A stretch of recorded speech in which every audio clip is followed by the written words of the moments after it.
Ladies and gentlemen, since we're up at the microphone, I'd like to introduce the president of the Illinois State Society, Stu Piper, for a short welcome. Stu?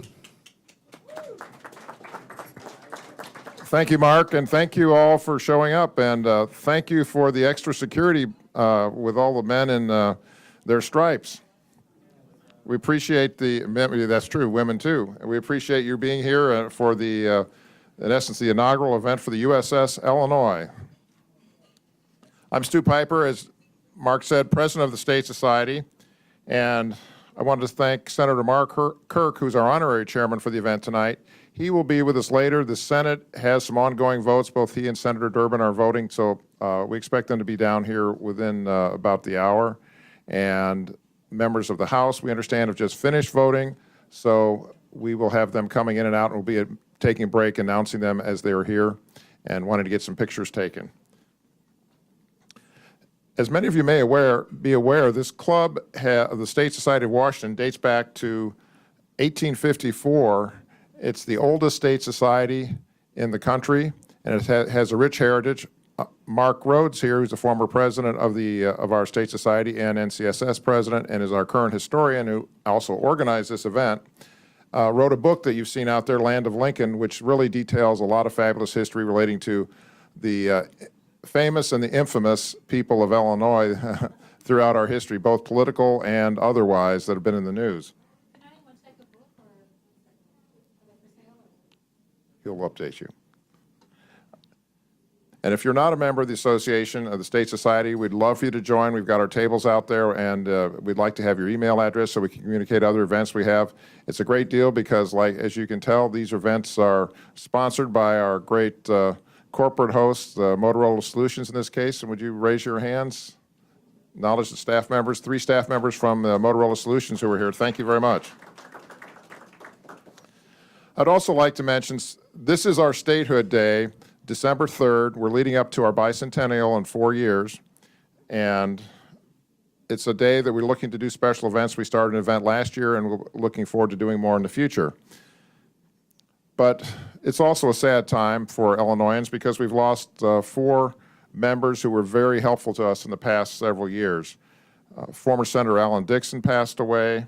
His chief of staff, former member Gene Callahan, who's also the father of Congressman Bustos, passed away not too long ago, right after a major event we had this summer with the handing out our intern scholarships. We've also lost Congressman Lane Evans from the Rock Island area, and just last month, Congressman Phil Crane, who was one of the longest-serving Republican members of Congress. We salute them in spirit, and we celebrate the service they did for all of us. Bipartisan thank you and salute to them. I would also like to note that Governor Quinn could not be here. He's working with the state legislature, resolving some issues, just like they're having their lame duck session here in Washington. They're having theirs in Illinois. And he was very helpful last year, giving us a nice letter when we took a state society trip up to Gettysburg to acknowledge the 150th anniversary of the Gettysburg Address, and also recognized the 4 memorials to Illinois Army members who fought at Gettysburg, and we had a very nice tribute letter from the governor. We've also received communication from our governor-elect, who will be inaugurated in about a month, and I'd like to read the remarks we received from Governor-elect Bruce Rauner. And I quote now, "As Illinois celebrates its birthday, I want to also congratulate the Illinois State Society in its 160th year. As the oldest state society in the country, you should be tremendously proud of your service to the great state. The Illinois State Society performs vital work in promoting the history, culture, and economy of Illinois. It is people like you that have a tremendous and positive impact on the state of Illinois. I look forward to working with the Illinois State Society in the coming years as we work together to make Illinois the most compassionate and competitive state in the nation."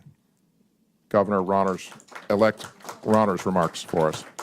At this point, I'd like to turn the podium back to Mark for our guest of honor introduction. I'm going to usurp the role of Senator Kirk for just a minute because he can't be here until the roll calls are finished on the Senate floor.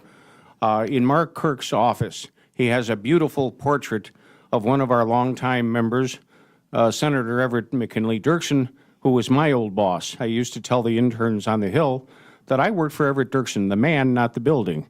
But anyway, they look at me like, where did you come from?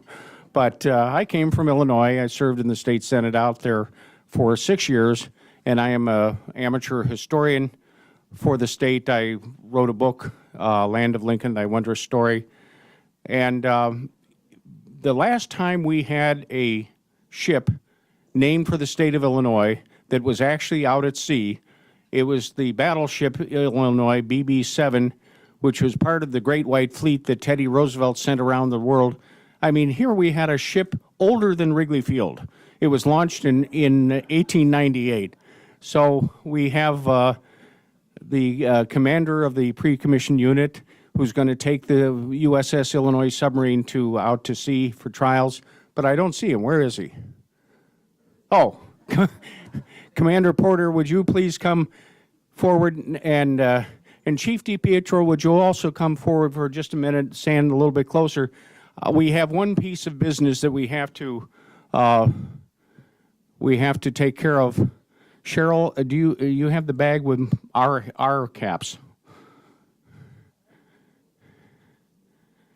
We'll take your time. We'll do the business. All right. I hear with my bad ear. I hear a motion from Stu Piper, seconded by Terry Campo, that we hereby confer upon Commander Porter and Chief DiPietro honorary membership in the Illinois State Society of Washington, D.C. All those in favor, please say aye. Aye. Those opposed, nay. The ayes have it. That's how we do things in Illinois. Now we have, where's Stu and Terry? Here's Stu. Stu, give the blue one to Commander Porter and the black one to Chief DiPietro, because they've been giving out caps all night. We're going to let them accept some caps. Here's bipartisan caps for the Chicago Cubs and the Chicago White Sox.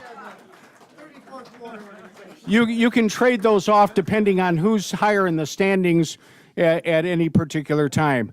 So, as I say, the last time we had a USS Illinois was a great long time ago, and we're just really excited to have a new Virginia-class submarine. That's confusing. It's a Virginia-class submarine, the USS Illinois, and we also have a Los Angeles-class sub named for USS City of Chicago. So if I haven't confused you completely, Commander Porter will unconfuse you. So please welcome our guest of honor, Commander Jess Porter.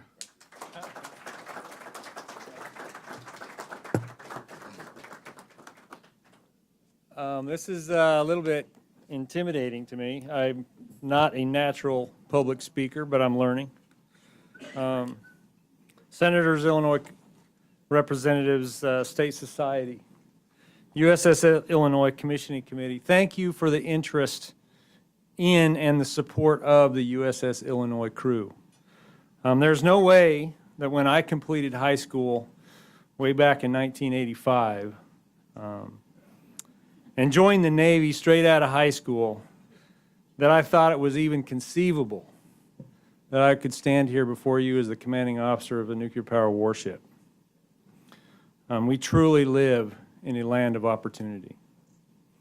I'm here today in large measure due to the outstanding teams that I have been fortunate to work with and the superb leaders who, over the years, have rubbed some of my flaws off. I'm the product of an elite submarine community that came into existence over 100 years ago, was then forged in the fires of World War II, triumphed through the Cold War, and now contributes significantly every day to the national security of our nation. Somewhere I was taught and I learned that effective communications should come in a package of threes. So for tonight, my threes are my crew, the Illinois, the submarine Illinois, and lastly, the submarine force that I'm so pleased to work within. So first off, my crew. Right now, there's 135 fine crew members presently assigned to the pre-commissioning Illinois, the future United States ship Illinois. These men represent the vast talent resident in our country. They come from almost every state, and they represent almost every demographic, and they are immensely talented. I have 20-year-old young sailors who, after careful selection, extensive training and certification, are in direct control of my 112 megawatt reactor plant. And they do it exceptionally well. Men like electrician's mate, First Class Elliot Martin. Here, turn around.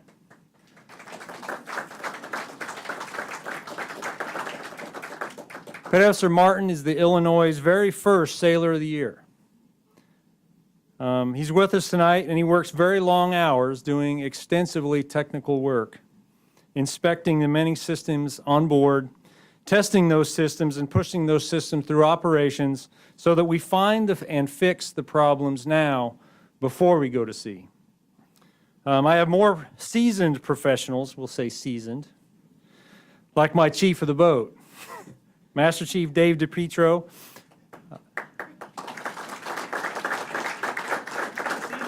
Seasoned. This is his first Virginia-class submarine, and he's going to be my lead pilot. So on a Virginia-class submarine, the pilots, I have a pilot and a co-pilot, just like an aircraft, that fly the submarine through the water. And he's leading the men that are going to be my pilots, and they're seasoned guys because we need senior submariners, experienced men in that position. And this kind of goes against the grain of old dogs that can in fact learn new tricks. And he's learning this Virginia-class submarine very, very well. I have dedicated men who initially volunteered to become part of something larger themselves. And since we stood up the command, 17 men have made the choice to re-enlist and continue wearing our nation's cloth. 4 more are pending. The fine officers and chiefs I have effectively led their men to want to stay in the Navy, achieving an impressive 100% retention rate since standing up our command. The Illinois crew has enabled and is enabled and buttressed by our families. Navy families who have borne the burden of multiple moves from one point on the globe to another. With all of that goes along with those moves. Changing schools, giving up friends, finding new friends, giving up jobs, finding new jobs, or attempting to find new jobs, all in support of their particular sailor. There's a saying in the Navy, the captain is the crew, and the crew is the captain. It's a symbiotic relationship, and my crew drives me to be better. I'm proud to be here tonight representing them and the hard work that they do every day. So next, the Illinois, the ship. So the Illinois, SSN 786, is the 13th Virginia-class submarine. The Virginia-class fast attack submarines are 377 feet long, have a beam of 34 feet, draw 32 feet of water on the surface. Their full load displacement is 7,800 pounds. The Virginia-class submarines have a speed in excess of 25 knots. The maximum diving depth is deeper than 800 feet. We carry weapons array that consists of both Tomahawk cruise missiles and Mark 48 heavyweight torpedoes. Because the reactor on the Virginia-class submarine is designed to outlive the useful life of the hull, the operational range of these submarines is effectively unlimited.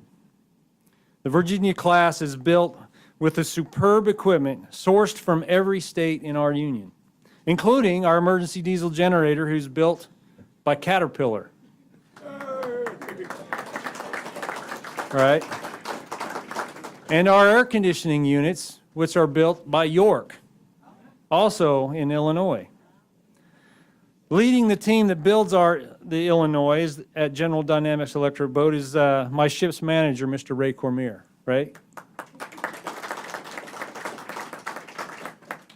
Ray leads a team of superb craftsmen and skilled operators who have consistently delivered submarines ahead of schedule and under budget. And the Illinois is on track to continue this superb trend. The Virginia-class submarines are the first class of submarines designed and influenced by post-Cold War needs, with the emphasis no longer on open ocean, sea lanes of communication warfare against the Warsaw Pact. The Virginia, though still capable of true blue water missions, is focused on littoral missions, specifically special operations delivery and support, intelligence gathering, mine countermeasures, strike warfare, as well as the traditional and other non-traditional mission areas. The Virginia class is the first class of submarines specifically built to incorporate the regular routine use of remotely operated vehicles from the ship. The Illinois is the third Block 3 submarine. So the submarine class is built in blocks. So Block 1, Block 2, and we're now Block 3. So Block 3 is a completely redesigned bow. And what that means is we have 2 Virginia payload tubes, vice 12 smaller individual Tomahawk tubes. So down those Virginia payload tubes, because of their size, they have a lot more flexibility in what we can put in them, whether it's ordnance or other payloads. We'll just leave it at that. So the interesting thing is, by giving us more capability and redesigning that bow, we've reduced the cost because we have a lot less maintenance to do on those 12 tubes. The Illinois is now effectively hull complete. We're wrapping up the last of the last hull butt weld, and I expect that we'll put to sea next year in November for sea trials. Whoa, are we okay?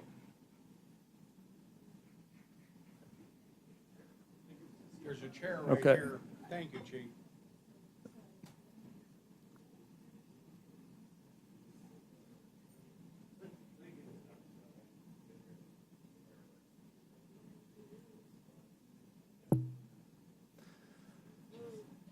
Okay, so the Illinois will put to sea for sea trials. I expect to have a commissioning in sometime in the late fall 2015, early 2016. So we're on track and to well beat the contracted delivery of 2016 in August. We'll be well ahead of that. So the last thing I want to talk about is the submarine force overall. Submarines use concealment and endurance to execute its primary mission of strike warfare, but also in conducting missions areas of anti-submarine warfare, anti-surface warfare, mine warfare, special operations, strike group operations, and intelligence, surveillance, and reconnaissance. The survivability of ballistic submarines fundamentally changed the concept of nuclear deterrence. By virtually eliminating the advantage of surprise attack and stabilizing superpower relations, our existing fleet of ballistic submarines currently carries 54% of our nation's deterrent arsenal, and their replacement will carry even more. The submarine force delivers these unique values to our nation, and it does this through the ability to reach the undersea domain, the ability to conduct undetected operations, the ability to penetrate our adversaries' defenses, the ability to conduct operations and exploit surprise at the time and place of our choosing, the ability to survive without significant defensive payloads, the ability to leverage uncertainty and ambiguity of the undersea. I like to tell my crew that our mission is to deliver chaos and indecision into the mind of our adversary. He knows we pack a punch. He knows we could be there, watching, and waiting. And that gives him some pause. The maritime security environment has changed as we face new weapon systems that can threaten our joint forces at longer ranges. These challenges underscore the demand on the submarine force to meet these responsibilities. The submarine community is a small, elite force with big impact and unique capabilities for any operational commander around the globe. The submarine force is ready to fight on day one. Our actions will help enable the larger Navy team and other joint forces to get into the action and assuring access. The United States Navy has a record of more than 50 years of safe nuclear propulsion plant operations. And to maintain that record, the submarine force continues to maintain extremely high program standards to develop our submarines and embrace practices that develop high levels of knowledge, procedural understanding, and compliance. The submarine force maintains extremely high standards of conduct for its personnel, and those who fall short from time to time are held accountable. We are a diverse and agile group of sailors exemplifying the highest standards of service to our nation, both at home and abroad, at sea and ashore. In closing, thank you again for your interest and support of the USS Illinois. I invite you to consider lending your support to our very own fan club. The USS Illinois Commissioning Committee is co-chaired by retired Captain Len Wass and Mr. Bobby Ferguson. Bobby's here with us tonight. Where are you, Bobby? Okay, so Bobby Ferguson is my co-chair. And they consist of, that committee consists of patriots from around the great state of Illinois and is chartered to organize and support the commissioning of my ship. And I invite your support. Thank you, and I hope to see you either on board touring my submarine or one of the events that brings her into service. Thank you. Don't forget your club's hat. Thank you. Thank you. I can't see from here, did any other member of Congress come in, or has Mayor Emanuel arrived? Somebody in the back give me a wave if any other member of the House of Representatives. All right, Bobby. I'm sorry? Oh, yeah, yeah. You want him to introduce? Okay, sure. So I was remiss to point out that we have Vice Admiral Cullum with us tonight. Sir, thank you for your attendance.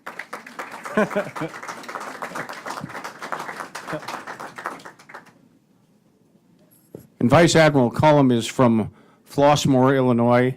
He went to one of my rival schools, Homewood Flossmoor High School. But we from Lyons Township High School forgive you.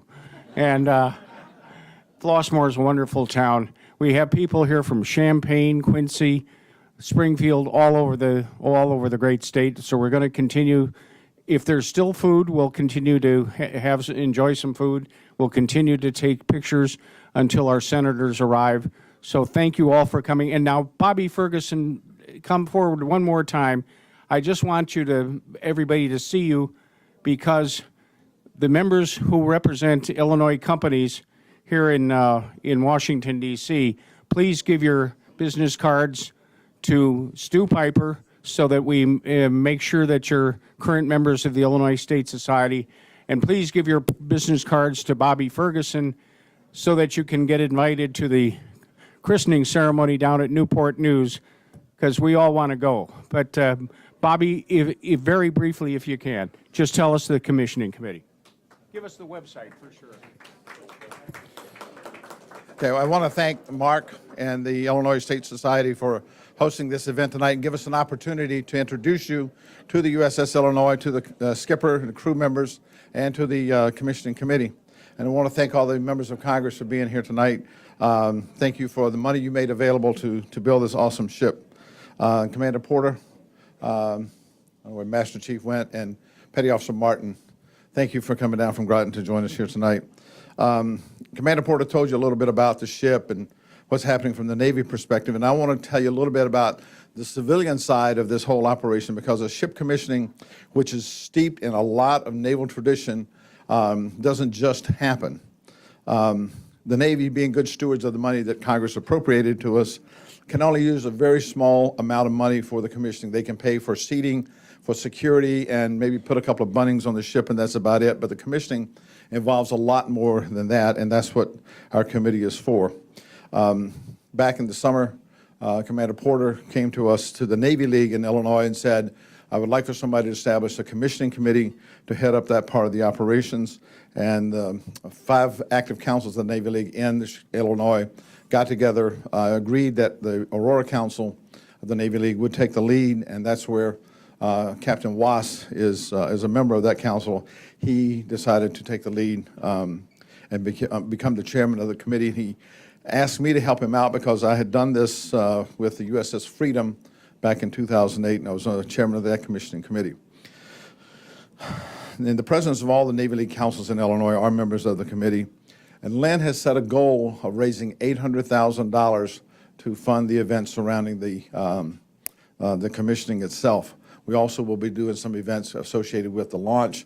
That's not typical, but we're from Illinois, and we got to do it better than anybody else, so we're going to be involved with that. But to have a goal of $800,000, and it sounds like a lot of money, and it is, but I'm going to tell you it's going to go to a lot of worthy purposes. There will be some receptions that will take place. There will also be activities that we'll have for the sailors during the week of commissioning. But before that point in time, we want to get as many of the sailors from the Illinois, and our goal is to get 100% of your sailors to the state of Illinois so they can find out firsthand for themselves what a great state the state of Illinois is. And even with the commissioning committee, although it consists of many fine representatives from all throughout the state, we do need your help. And you can help us in 3 ways. First is awareness. Be aware that the United States Navy is building an awesome deterrent that makes all of our enemies take pause before they decide to bring any harm to our country. Be aware and help us spread that awareness through promotion. We want you to promote this to everybody you know, your friends, your acquaintances, your business partners, whatever, is to get that word out. And specifically for the members of Congress, we'd like for you to include that in your letters back home. When you write a letter back home, make mention of the fact that this ship is coming, that there is an effort to put its name and seal on this boat, and that they should be a part of it. I'd love for every member of the state of Illinois to be a part of this.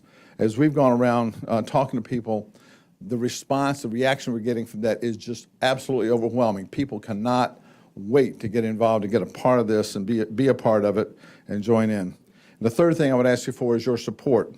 First of all, we want you to attend the christening and launch, which right now is, I think, we're shooting for June of 2015, and that will be in Groton, Connecticut. That's where the ship is. That's where we got to launch it.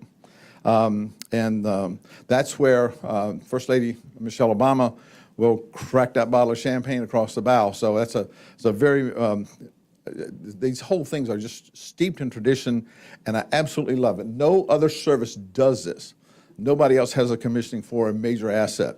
Only the Navy does it, and only the Navy can do it.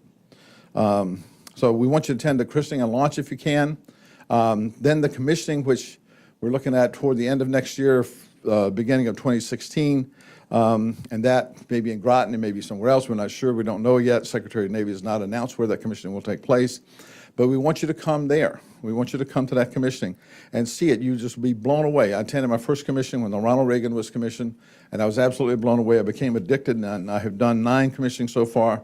This will be my 10th one, and I never, ever get tired. Every time I do it, a chill comes up and down my spine. Same thing will happen to you. I promise you will not see anything like this anywhere.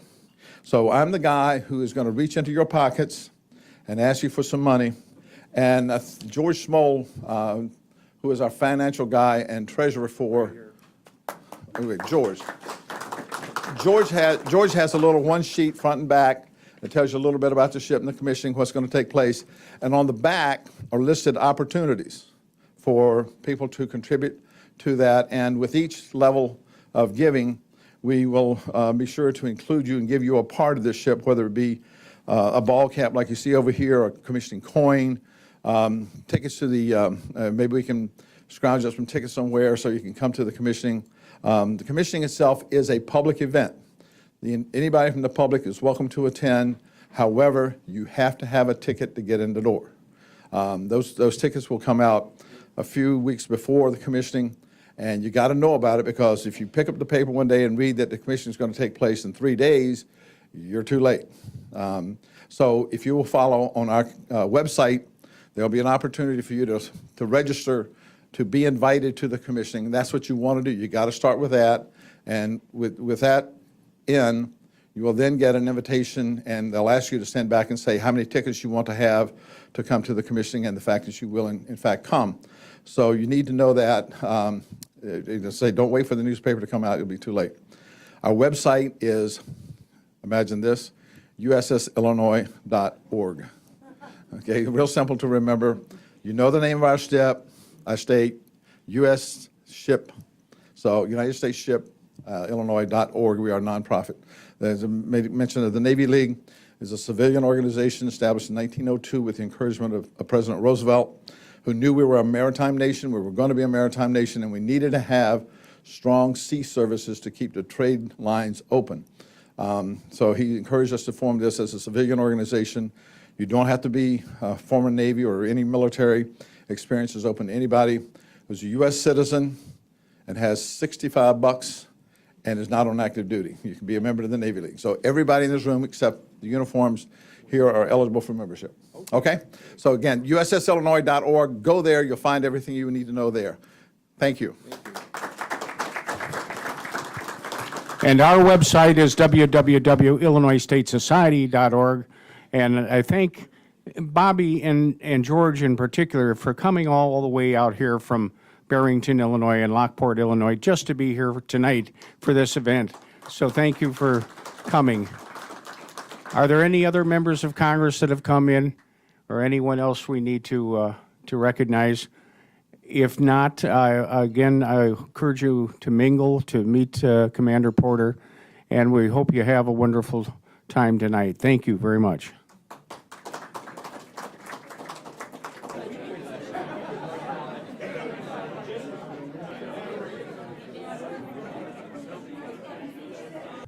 The junior senator from Illinois, Senator Mark Kirk.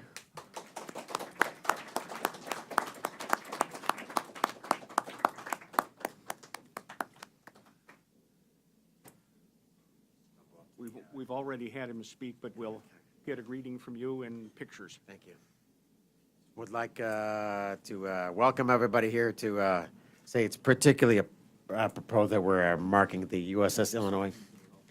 It's really appropriate that for Illinois, a landlocked state, many of you don't realize that as the commander does, that the United States Navy is actually born several hundred times a week at Great Lakes. And almost his entire crew was trained in Illinois, because the entire U.S. Navy is born in Illinois at Great Lakes. The only Navy boot camp. Hey, thanks, Sam. Thank you. Happy. I have a cat for you. Yeah. Master Chief, do we have a cat? You guys should know the Master Chiefs always run the Navy. Yeah. He had to run out. Hey, there we go. All right, here we go. Beautiful. We got The official hat. Since it's a hunter-killer submarine, I say happy hunting. that's right, yes, sir. Yeah. Put that on it. Yeah. All right. Very nice. Also, USS Illinois. Yeah. Okay.